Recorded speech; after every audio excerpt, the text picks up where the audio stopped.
और इस बीच एक बड़ी खबर निकलकर सामने आ रही, रुक करते हैं उसका आपको बताते हैं इस वक्त की बड़ी खबर जो मिल रही है।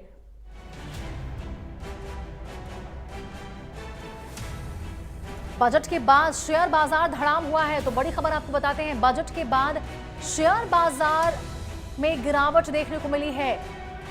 सेंसेक्स में करीब 1700 अंकों की गिरावट देखने को मिली है। और देखिए बजट के बाद किस प्रकार से शेयर बाजार धड़ाम हुआ है। बजट के बाद शेयर बाजार धड़ाम हुआ है, बड़ी खबर आपको बता रहे हैं। सेंसेक्स में करीब 1700 अंकों की गिरावट यहां देखने को मिली है और लगातार यहां पे सेंसेक्स में गिरावट देखने को मिल रहा है। बड़ी खबर आपको बता रहे हैं, जो बजट वित्त मंत्री निर्मला सीतारमण की ओर से पेश किया गया उसके बाद शेयर बाजार में गिरावट देखने को मिली है।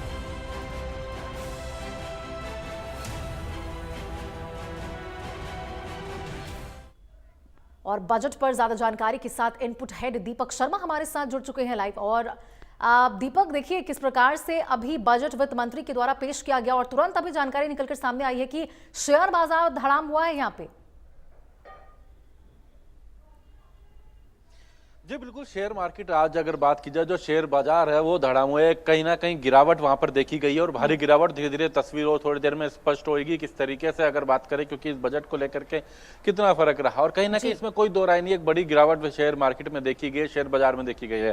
हालांकि हम केंद्रीय वित्त मंत्री निर्मला सीतारमण का बजट सुन रहे थे, जिस तरीके से उन्होंने तमाम बजट को लेकर के अपनी बात रखी, देश को लेकर के वित्त वर्ष 2026-27 को लेकर के केंद्र सरकार की जो योजनाएं हैं, केंद्र सरकार का जो बजट है, उनमें किन किन मुद्दों को लेकर ध्यान दिया गया है, वो तमाम बातें यहां पर रखी। हालांकि कोशिश तो की गई, हर सेक्टर पे ध्यान देने की बात की गई, चाहे वो स्वास्थ्य को लेकर के हो। यहाँ पर उन्होंने कहा जिस तरीके से कि इमरजेंसी को लेकर के हर जिले में इमरजेंसी सेंटर यहाँ पर होंगे, ट्रोमा सेंटर के लेकर तौर पर ध्यान दिया जाएगा। खेलों को लेकर के खेलो भारत मिशन की शुरुआत की जाएगी। पुरातत्व विभाग को लेकर के उन्होंने कहा सांस्कृतिक स्थल जो है उनका ध्यान रखा जाएगा। पुरातत्व विभाग के ऐसे 15 पॉइंट चुने गए हैं, जिनमें हरियाणा का एक राखी गढ़ी भी है। टूरिज्म को लेकर के बात की गई थी कि टूरिज्म को लेकर के विशेष ध्यान दिया जाएगा। 20 पर्यटन स्थलों को चिन्हित भी किया गया है, जहां 10,000 से ज्यादा गाइड्स जो हैं उनको विशेष ट्रेनिंग दी जाएगी ताकि टूरिज्म को बढ़ावा मिल सके। गाइड्स जो है वो लोगों को अट्रैक्ट कर सके, वहां के विषय में बता सकें। ये तमाम यहाँ पर बातें रखी गई। ईवी व्हीकल्स की बात की गई।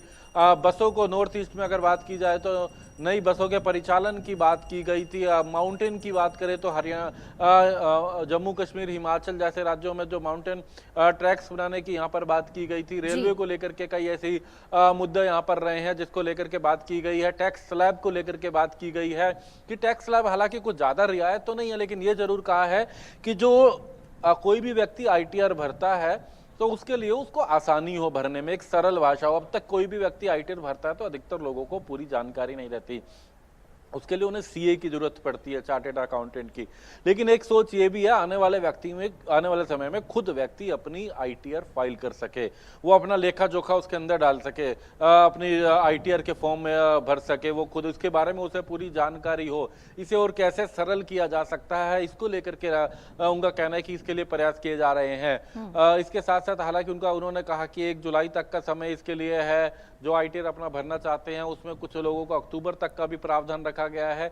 ये तमाम चीजें यहाँ पर रखी गई हैं। हालांकि कुछ पॉइंट्स तो धीरे धीरे तस्वीर सामने आएगी, लेकिन जिस तरीके से अगर बात करें तो यहाँ पर जो बजट रहा वित्त मंत्री निर्मला सीतारमण का, उसके को लेकर के जो बयान आ रहे हैं, यहाँ पर विपक्ष ने सीधे तौर से कहा है कि निराशाजनक है, कुछ खास हाथ नहीं रहा।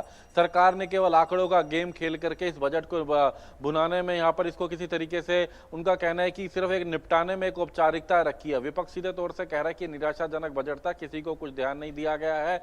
उनको किसानों से लेकर उनका कहना है कि उम्मीद थी, ये तमाम बातें की गई। MSME की बात की जा रही है, ये तमाम बातें हालांकि विपक्ष अब निशाना साध रहा है। धीरे धीरे अब बयानबाजी भी आना शुरू होंगी, बयानबाजी होंगी सरकार की तरफ से भी, बयानबाजी होंगी तमाम, चाहे वो भाजपा के सांसद हो या विपक्षी दलों की बात की जाए, वो कहीं ना कहीं इस बजट को लेकर अपनी प्रतिक्रिया भी देंगे। लेकिन फिलहाल जिस तरीके से अगर बात की जाए तो हमने देखा कि जिस तरीके से ये बजट रहा उसको लेकर के कई अहम बिंदुओं की बात की गई थी यहाँ पर, चाहे वो टूरिज्म की बात हो, हेल्थ सेक्टर को लेकर के बात की गई है, खेलो इंडिया की बात की गई, खेलो भारत मिशन की शुरुआत करने की बात की गई है।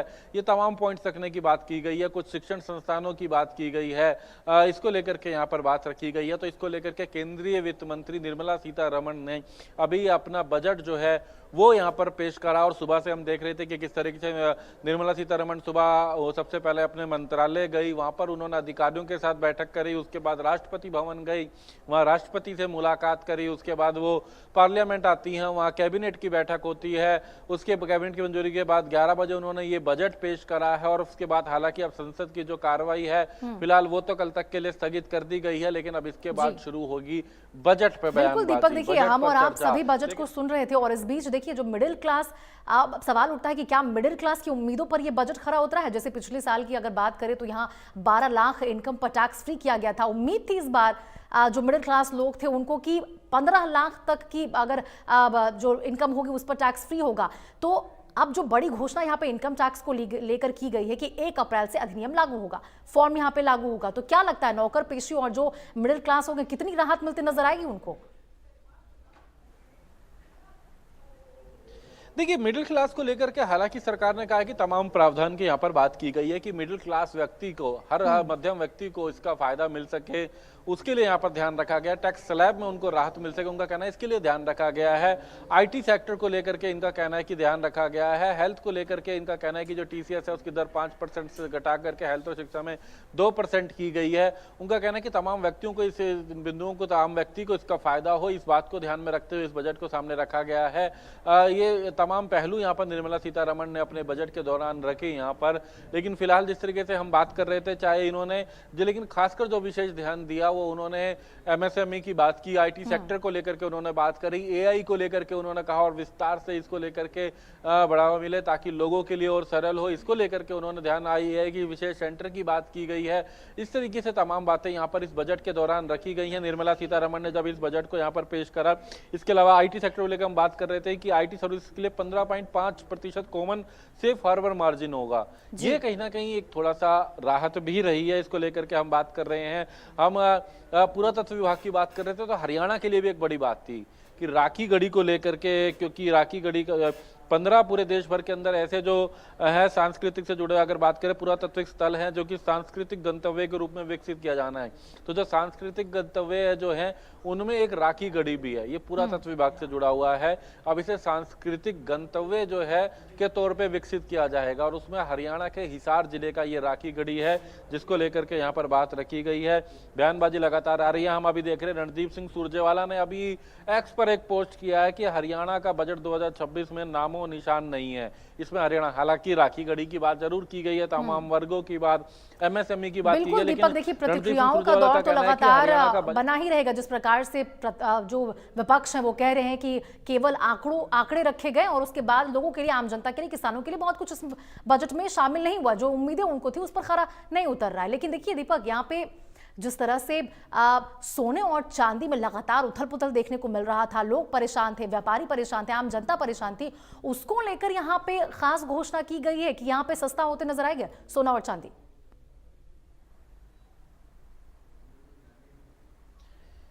देखिए बिल्कुल यही इसमें सबसे बड़ी नजर यही है कि अब देखिए, हालांकि अभी तो अगर बात की है तो शेयर मार्केट कहना कि काफी गिरावट यहाँ पर देखी जा रही है। सोने चांदी को लेकर के कहा जा रहा था कि टैक्स में कुछ बदलाव हो सकता है, हालांकि अभी भी सोने की बात करते हो 3% इस पर लगता है, दर लगती है। लेकिन फिलहाल अगर बात की जाए तो इस पे किस तरीके से बदलाव आता है, क्योंकि बीते दिनों में सोने और चांदी के दामों में काफी बढ़ोतरी हुई थी और कुछ दिनों से गिरावट भी देखी जा रही थी।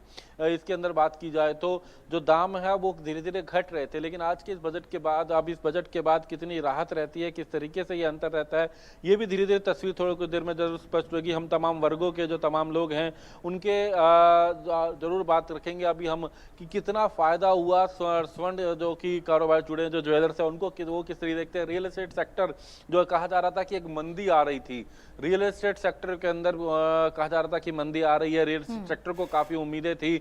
हालांकि अभी कुछ देर में जो कि रियल एस्टेट सेक्टर कहना है कि उनको ज्यादा उम्मीदें नजर नहीं है, लेकिन केंद्र सरकार का कहना है कि हर व्यक्ति का ध्यान रखा गया है, चाहे वो आईटी हो, इंडस्ट्री हो, एमएसएमई हो, एआई हो, शिक्षा हो, हेल्थ हो, खेल हो, हर बात का लेकर के यहाँ जिक्र तो किया गया है। लेकिन फिलहाल अभी कुछ देर के बाद धीरे धीरे तमाम जो इसकी संक्षिप्त में अगर बात करें तो सामने आएंगे, लेकिन फिलहाल बयानबाजी का दौर शुरू हुआ है और विपक्ष के द्वारा निशाना साधने को लेकर के शुरू हुआ है।